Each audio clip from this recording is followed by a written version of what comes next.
आज से हजारों साल पहले जब धरती पर इंसान नाम के प्राणी की उत्पत्ति हुई तो उसी के साथ साथ एक समस्या ने भी जन्म लिया, जो था कचरा यानी गार्बेज। पर उस समय ये समस्या इतनी जटिल नहीं थी, क्योंकि मानव जो कचरा उत्पन्न करता था वो प्राकृतिक होता था, जो कि धरती के प्राकृतिक तत्वों में मिल जाता था। पर जैसे जैसे धरती पर आबादी बढ़ी और मानव एडवांस हुआ तो उसने अपनी सुख सुविधा के लिए खोज करना चालू की और इस तरह का कचरा प्रोड्यूस करने लगा जो कि प्रकृति के विरुद्ध है और जो आसानी से धरती में नहीं मिलता है। ये एक बहुत ही भयानक समस्या है और आज हालत यह है कि इकलौता भारत ही हर साल 62 मिलियन टन कचरा प्रोड्यूस करता है, जिसमें से 8 से 10 मिलियन टन कचरा ऐसा है जो कि इंसानों के लिए बहुत ही खतरनाक है, जैसे न्यूक्लियर वेस्ट, पॉलिथीन आदि। और ये हर साल 4 से 5% की ग्रोथ के साथ बढ़ रहा है। अगर ये ऐसा ही बढ़ता रहा और हमने इस समस्या का कोई समाधान नहीं निकाला तो वो दिन दूर नहीं जब धरती पर इंसानों के लिए जगह कम पड़ने लगेगी। तो क्या आपके दिमाग में कभी ये प्रश्न आया है कि क्या ऐसा कोई तरीका है जिससे हम तुरंत ही इस कचरे से छुटकारा पा लें? क्या हो अगर हम धरती का सारा कचरा ज्वालामुखी में डाल दें, जबकि हमारी धरती पर इतने ज्वालामुखी मौजूद हैं जो कि भयानक लावा से भरे पड़े हैं और जो कुछ भी पल में खाक कर सकते हैं। तो क्यों ना हम ज्वालामुखी में ही अपना सारा कचरा डाल देते हैं। लावा के भयानक गर्मी से वो कचरा पिघल जाएगा और हमारी धरती इस समस्या से मुक्त हो जाएगी। पर क्या सच में ये संभव है और क्या ऐसा करने से हमारी प्रकृति को कोई नुकसान होगा? क्या ऐसा करने से हमें कोई नुकसान होगा? इन्हीं सारे सवालों के जवाब जानने के लिए आइए देख लेते हैं कि अगर धरती का सारा कचरा ज्वालामुखी में डाल दिया जाए तो क्या होगा।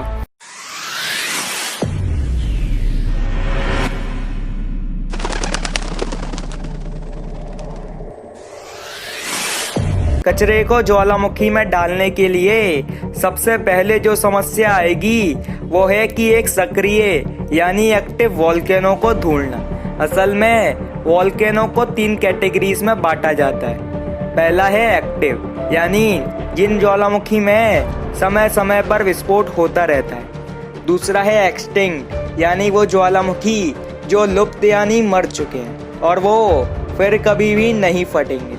पर इन सबसे ज्यादा खतरनाक है तीसरा ज्वालामुखी, जो है डोरमेंट, यानी जिन ज्वालामुखी में कई वर्षों से विस्फोट नहीं हुआ है और लोग उसे एक्सटिंक्ट समझकर उसके आसपास बस जाते हैं और फिर किसी दिन ये शांत ज्वालामुखी भयानक रूप लेकर तबाही मचा देता है। पर हमें जो खास काम करना है वो सिर्फ एक्टिव वोल्केनो ही कर सकता है। और आपकी जानकारी के लिए बता दूं कि अभी दुनिया में सिर्फ 1500 ही एक्टिव वोल्केनो मौजूद हैं। आप कहेंगे तो क्या, इसमें कौन सी समस्या है, ये तो बड़ी आसानी से हमारा काम कर देंगे।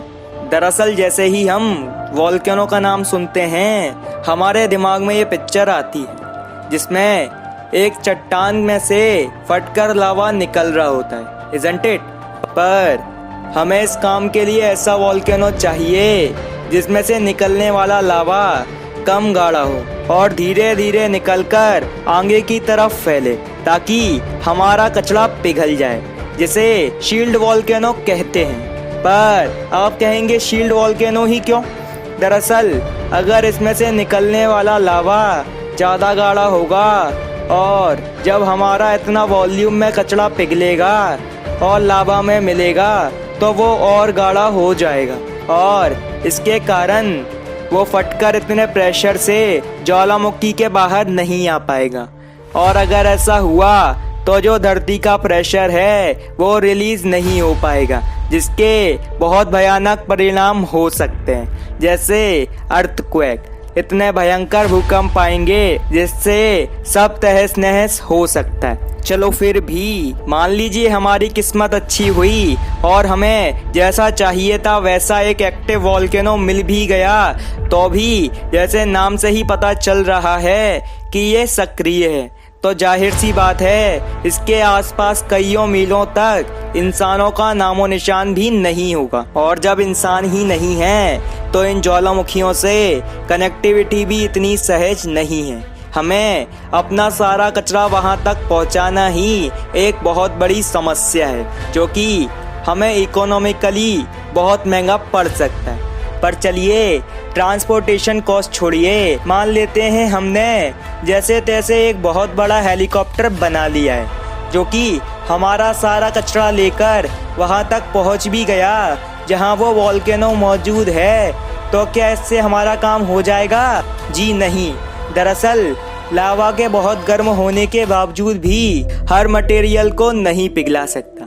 दरअसल लावा का जो टेम्परेचर होता है वो 1300 से 1400 डिग्री के बीच रहता है, और आज बहुत से मटेरियल ऐसे मौजूद हैं जो कि इस टेम्परेचर को आसानी से झेल सकते हैं, जैसे आयरन, स्टेनलेस स्टील, सिरेमिक और भी कई सारे मटेरियल ऐसे हैं जो कि आमतौर पर हमारे कचरे में शामिल होते हैं। और जब ये मटेरियल नहीं जलेंगे तो आसपास के क्षेत्र को प्रदूषित करेंगे। पर समस्या यही खत्म नहीं होती। दरअसल लावा का एक नेचर होता है, जब आप गर्म लावा के समुद्र में कोई ठंडी चीज जैसे कचरा फेंकेंगे तो उसकी सतह अस्थिर हो जाएगी और उसमें एक विस्फोटों की चेन रिएक्शन शुरू हो जाएगी जो कि बहुत खतरनाक हो सकती है। यहाँ तक कि एक बार हवाई में किसी एक्टिव वॉल्केनो में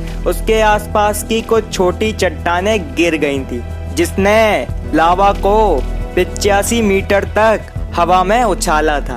पर आपको क्या लगता है, कचरे को ज्वालामुखी में फेंकने का जो विचार आपको आया वो क्या कभी किसी वैज्ञानिक को नहीं आया होगा?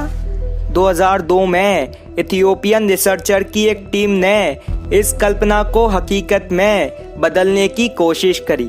उन्होंने एक 30 किलोग्राम का कचरा से भरा बैग एक लावा से भरे वॉल्केनो में फेंक दिया। उसके बाद जो हुआ वो आप खुद देख सकते हैं, कैसे उस इतने से कचरे से शांत लावा ने खतरनाक रूप ले लिया। तो अब आप खुद सोच सकते हैं कि जब हम दुनिया का सारा कचरा इन ज्वालामुखियों में फेंकेंगे तो इसके क्या परिणाम होंगे। और चलिए मान भी लेते हैं कि इन सब खतरों को पार करके हम कचरे को ज्वालामुखी में फेंक भी देते हैं और वो जलने भी लगता है, तो भी फिर हम एक और समस्या को जन्म दे देंगे, जो होगा एयर पॉल्यूशन। जब हम इतनी मात्रा में बिना एयर फिल्टर्स के कचरा और न्यूक्लियर वेस्ट को जलाएंगे तो वो इतनी खतरनाक और जहरीली गैसेस प्रोड्यूस करेगा जिसमें अगर हमने सांस ली तो हमारा जिंदा रहना नामुमकिन है। और ये कचरे की समस्या से भी बहुत ज़्यादा खतरनाक होगा। तो अब तो आपको आपके सवाल का जवाब मिल ही गया होगा कि कचरे को ज्वालामुखी में फेंकना कोई समाधान नहीं है, बल्कि ये और भी बड़ी समस्या खड़ी कर देगा।